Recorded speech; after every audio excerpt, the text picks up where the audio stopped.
Hey, it's Chris. What are we doing? Crowdfunding roundup this week. Bunch of new games all over the place. A little bit of everything, as always, but a few interesting picks. One or two sleeper hits of the week. We're going to talk about those along with everything else. Let's go. So first up and foremost, though, I have to give a mea culpa on the Don't Back Anything video. Made two mistakes that people caught out. One-page war, not just a solo game. Sorry about that. Also, Creature Caravans. The idiot that I am, I went over the link to the rulebook literally in my page while complaining about there being no rulebook. So if you actually want to know about Creature Caravans, go check it out. Although it's still buried in the update and not on the main page. So take that for what you will. Now, games. Okay, Deep Rock Galactic. This thing has a huge following online, and apparently they port over to the tabletop side of things as well, because this has over $1 million raised in the first couple days here, and that's relatively insane considering the pricing. And I'm not a big fan of this, but it gives me more of the Cthulhu Deathmage vibe, if you will, because essentially all you're doing is taking one of like 5 different actions on your turn, and you get to do 3 actions on your turn as a whole. And it's good guy, bad guy, good guy, bad guy style of things. And you're basically digging through the cave, gathering resources, fighting off enemies, having a weapons that you can upgrade, and just, you know, like I said, a Cthulhu Death May Die vibe in the terms of ease and access. And I think that's nice. I don't think there's anything else that needs to be more complicated than that. Now, that might be also too light for you in general. And let's talk about this for a second, because this is the other big thing in the room. This is an $85 expansion for miniatures, folks. This is wholly expensive. That's why it's raising $1 million, is because you have 2 expansions going along here that are going to cost you $150 combined. $150 for 2 expansions. Now, it's all miniature driven. The difference between retail and deluxeified crowdfunding right now is just that. It's really just miniatures. Miniatures. The regular version is going to have standees. I don't think you're missing anything out essentially from the gameplay aspect of things. Now you're getting a couple different biomes which are going to affect sort of the gameplay elements along with it here in one of the expansions. New enemies, new missions. They're going to be some sort of linking campaign scenario driven situations that you have previously that the base game with the first expansion I believe did not have. And again, they run you through the price points here of 1, 2, and a little bit of all the miniature expansions that go along with it. Like, right, 2 miniature expansions. And that's going to cost you over $200 for 4 expansions. That's a lot of money, even though the 2 are miniature and the 2 are big. You want all? $250 before shipping. This is a ton of money. This is a light style beer and pretzels game. And so if you have anything else like it, like a zombie side or a Cthulhu Death May Die, I think the overlaps of similarity are going to be very close. But choose your preferred, I guess. A little bit of extra going on here in the background of what the components are going to look like in each of the expansions. But that's about it. You know, there's no rule book. There's no, you know, how do you play this game? There's nothing on here whatsoever except basically one play session video here, one explanation, and the Dice Tower review. That's it. So that seems to be a common theme and thread this week as well, of lack of information, dearth of information on this page in the first place. So I give them a lot of kudos for doing so well, and they clearly have a huge following, but it's not because of what's on the page this time, though. And that's a little bit disappointing, especially the second time around. I just wish there was more. And you can go check out the rulebook on Board Game Geek like I had to, which gives you a relatively good synopsis, but it still is about a 35 to 40 page rulebook, even though it is by far and away one of the lightest, easiest reads from a dungeon crawl standpoint, even though it's more of a skirmish. People are going to argue it has the miniature guides on a map fighting enemies. So I still call that a crawler regardless. So that's first up this week. Next up, we're talking about Defenders of the Wild. Outlandish games. I talked about this in my previous video earlier in the week, talking and espousing this as a great cooperative game. It's hard. It gives you the root aesthetic with sort of the Spirit Island vibe. It's hard. And you need to be aware that this asymmetry is not going to be necessarily as deep between these factions, or they're going to give you 2 choices about how you want to build your faction in the first place, but it's going to allow you a little bit of difference between them with an overlapping card playing simultaneous without communication style of game. And it's, again, just like with Deep Rock Galactic, you go and then the machines go, you go and the machines go. And the AI system of the machines is going to be card driven, drawn off the top of a 6 card potentially ish deck that's going to drive either the minions, the machines themselves, or the pollution from spreading. And how you mitigate that in ways in which you're going to do that are going to leave you on your heels. And so it looks like a great game. What's the price point though? Let's see, $80 with that almanac.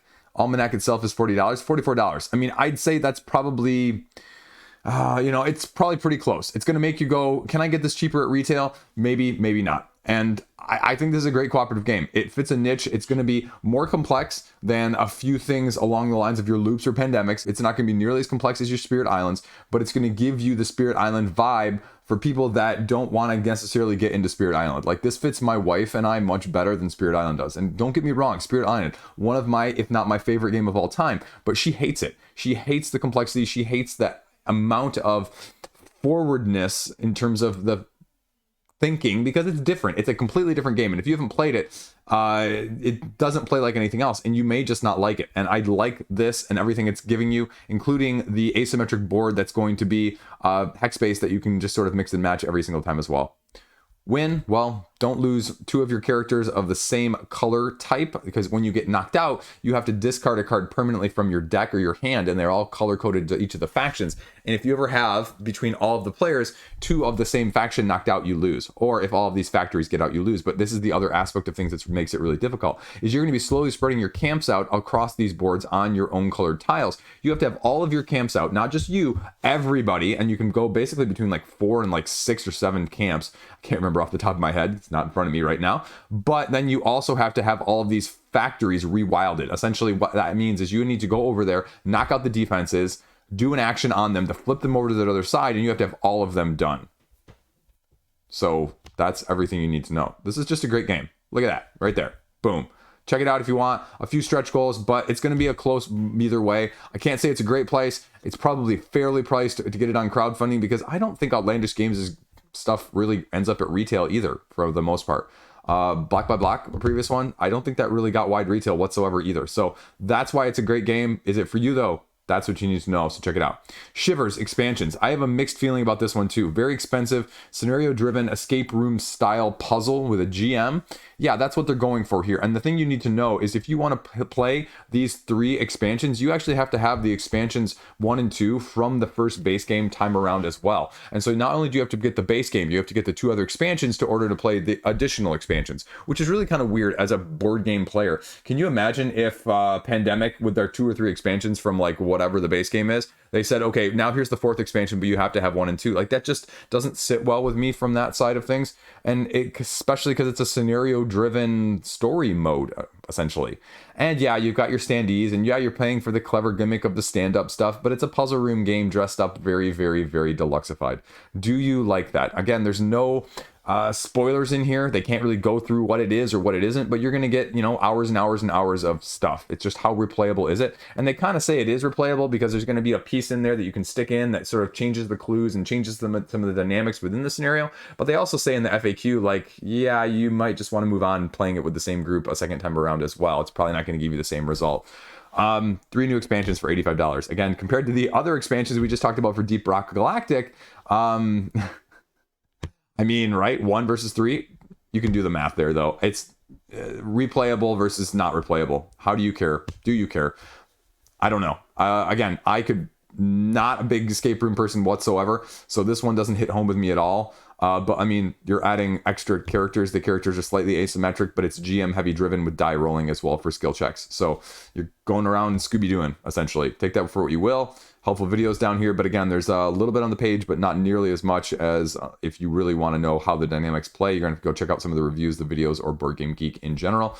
But that doesn't stop people. They really like escape room games in general, and this, from a deluxified version, is killing it again at 100,000. So there you go.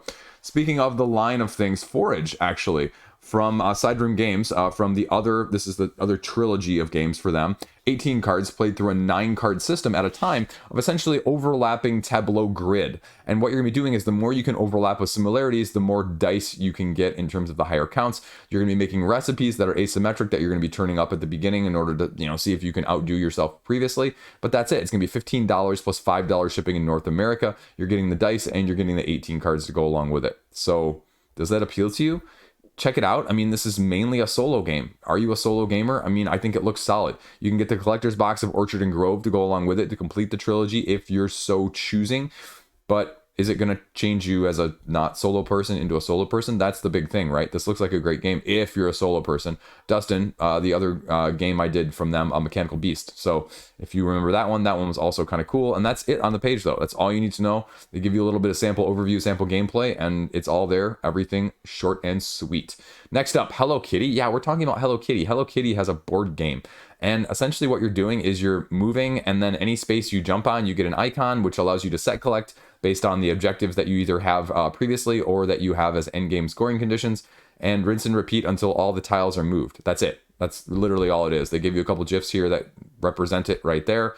There's your set collection style of things, and you just go until you can't. So that's it. Easy, medium, and adventure cards are all there. You get a deluxeified version, the Kickstarter exclusive with acrylic tokens and standees. Wait until you see the price point different, though. $30, which seems relatively reasonable, right? Plus or minus at retail.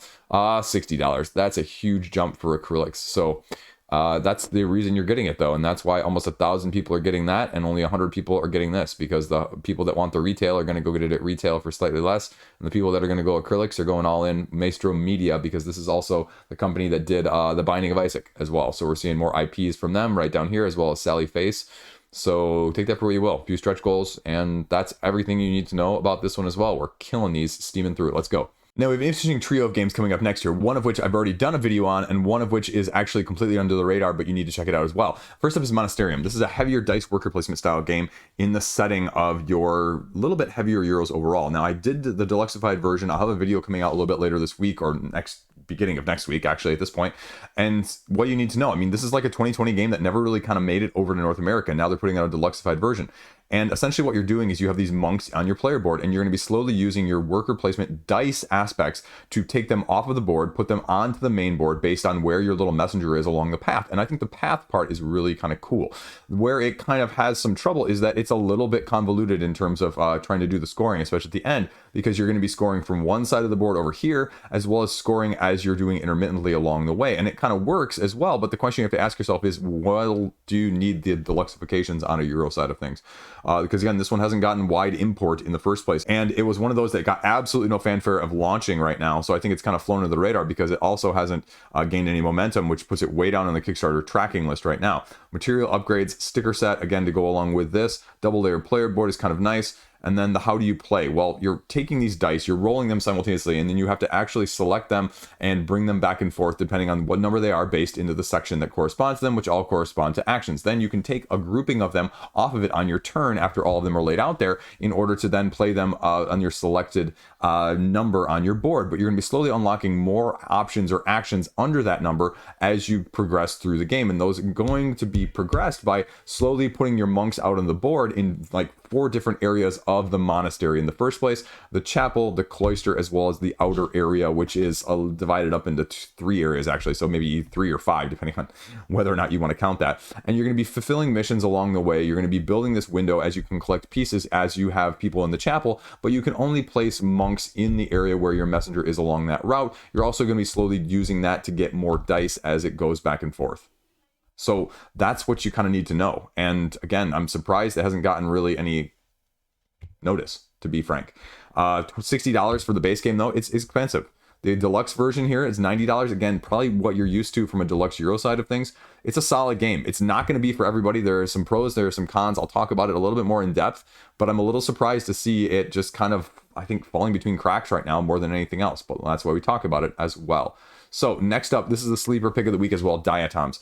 I'm really, really excited by this game. This is a Cardboard Edison winner of more recent, 2022, 2023.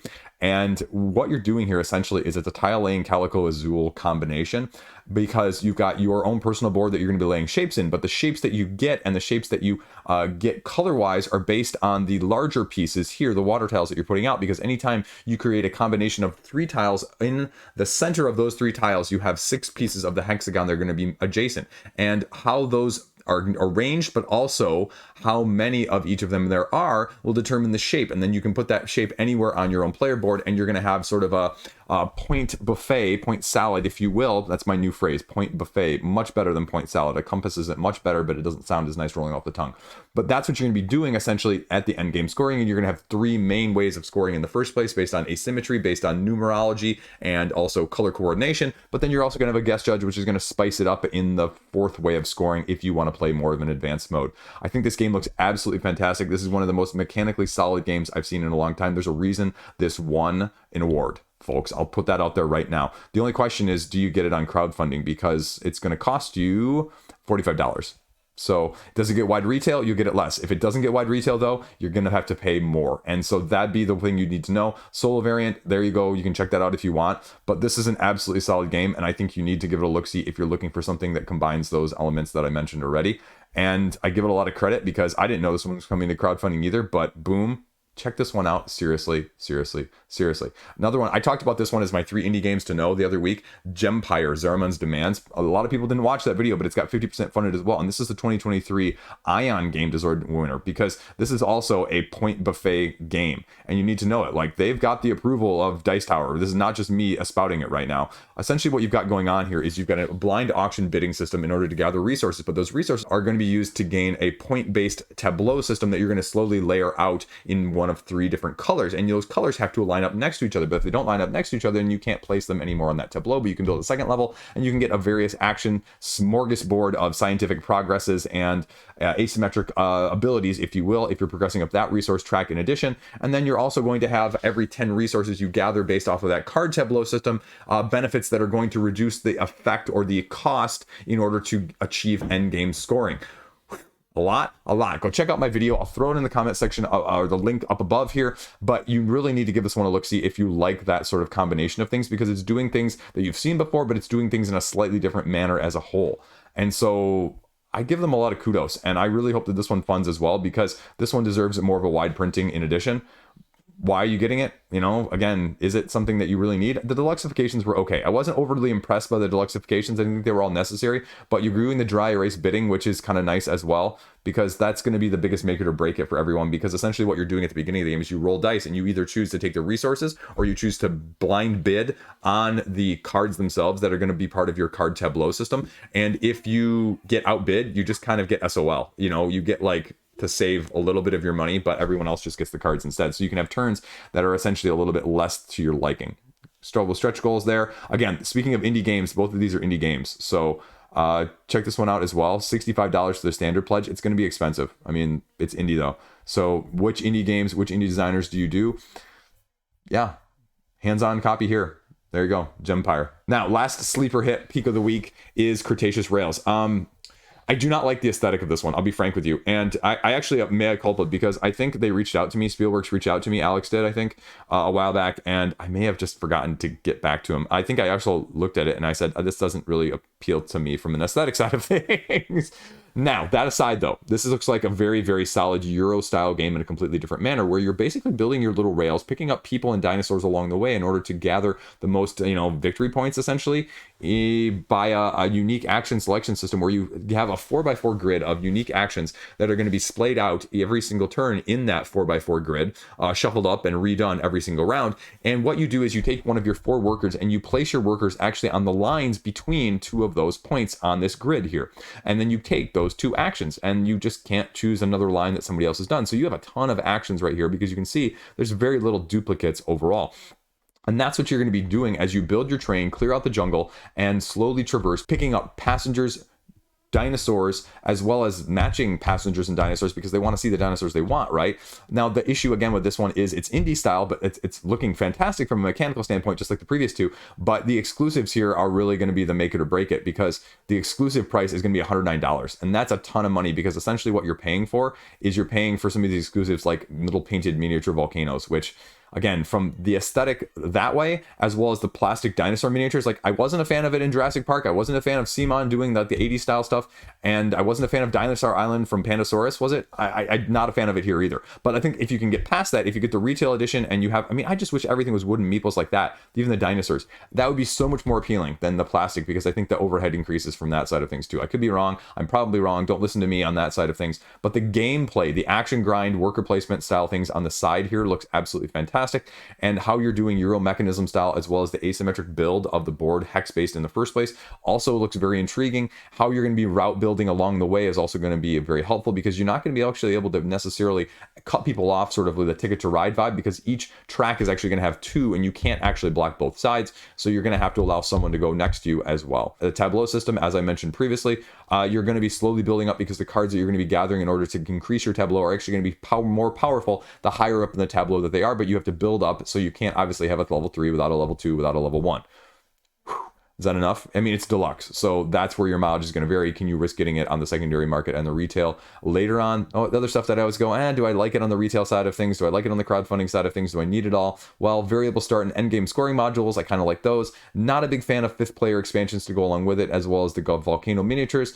And they've got a bunch of add-ons here, again, separated out there, and a neoprene playmat down here as well for an additional cost of $50. I mean, that's a lot. But I'd say mechanically speaking, this one is probably also one of the more surprising ones I've seen recently. So don't be like me and don't let the aesthetic turn you off, because you could be hiding a hidden gem here as well. Gempire, right? Diatoms, pretty all over the place, just like with those three. So there you go there. Next up, we'll talk about Hoard the Hams, because it's got 15 grand, because the people are paying $200, $400 to get these collector's editions like the webcomic creators do on a lot of these games. But what do you do on this game? I have no idea. There's no information on the page. You can just get a bundle with a whole bunch of stuff that looks really kind of weird. So that's it. That's really all the page, and I just hate this stuff, and I wish it wasn't appearing more than a money grab. Maybe there's a mechanic in there or two. I'd love to know more, but there's no information on the page, so check it out. What else we got going on over in this week on GameFound? Well, you kind of got to scroll down, because even then it's a little bit of everything, because all they have the dollar values here, but what's actually active? Well, active means a whole lot of different things, because this is not active. This is active in Pledge Manager. Anyway, critique over. Let's go. Liege of Dungeoneers expansion, second reprint, upgrades, as well as mostly standee driven, sort of along the lines of Dungeon Universalis. And actually, one of the videos down below, because this gives me the closest vibes to Dungeon Universalis that I've ever seen, gives you a breakdown and a comparison of those two games. So if that's of any interest to you, this is one of the most complete, most in-depth dungeon crawl-esque games, now with more scenario linkage as well, with a huge 13 kilogram, game that looks like D&D, right? That's what you're getting. This is the closest thing that you're going to see to it.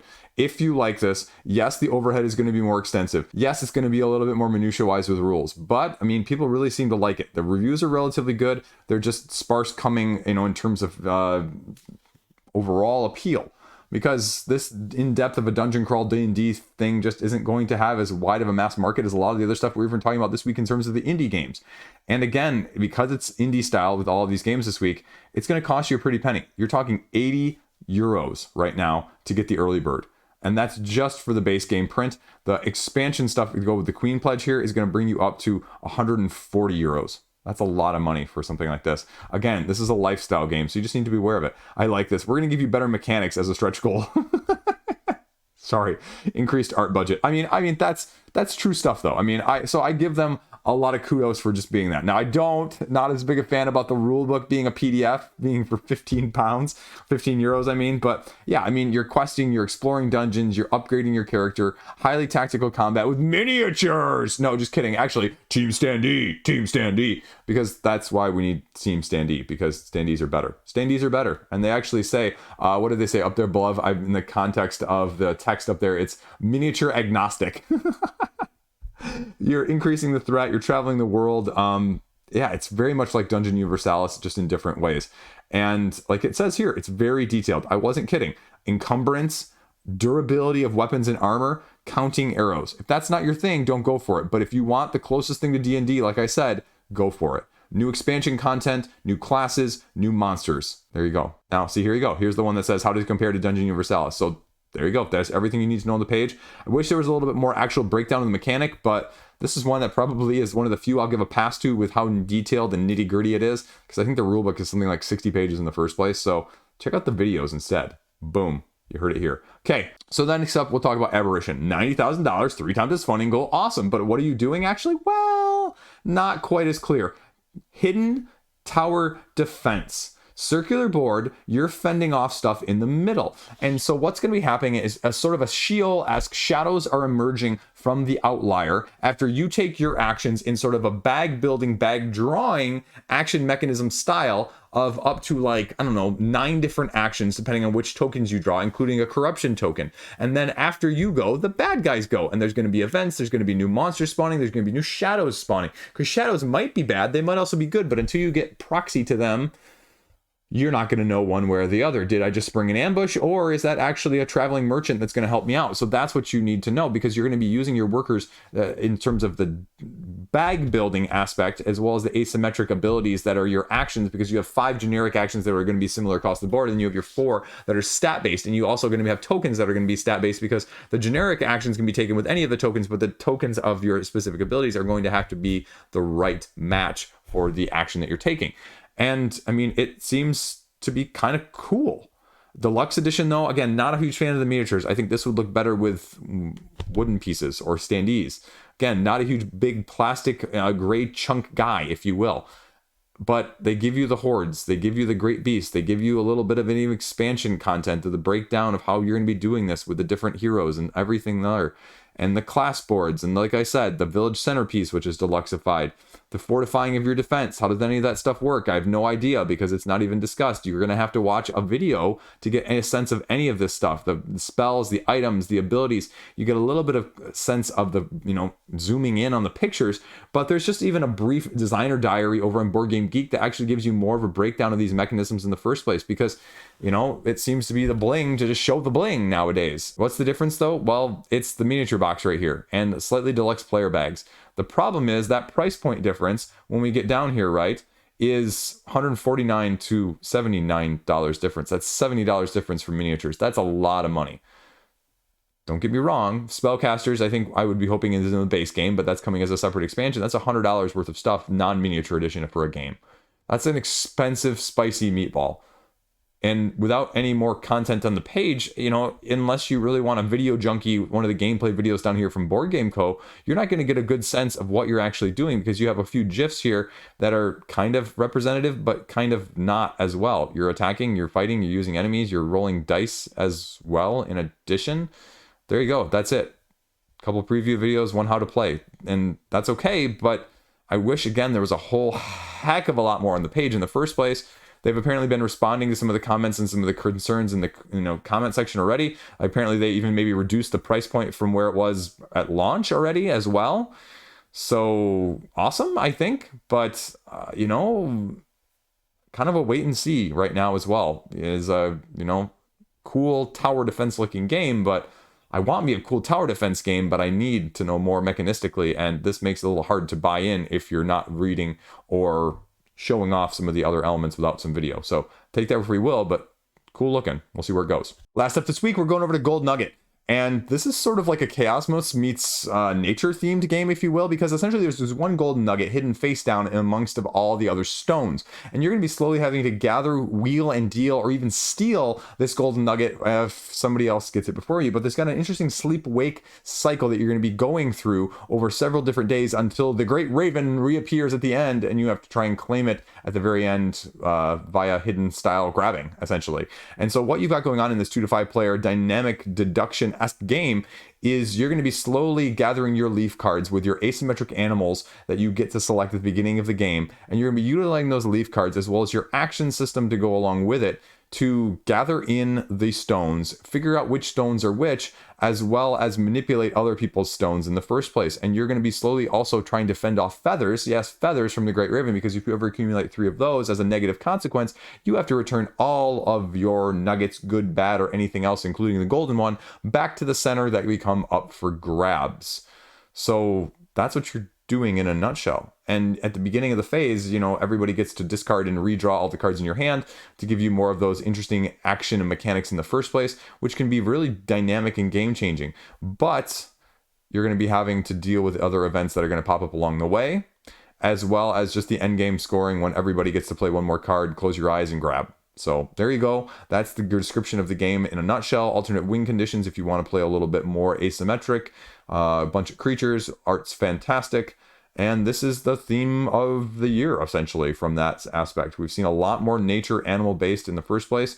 Rulebook is right there as well if you're interested, a few stretch goals, and it's going to cost you 45 euros though. Again, not an inexpensive indie game. This is really the upgraded version of it as well though. You can get just the base game, which is kind of nice for just 22.5, which gets you the stretch goals.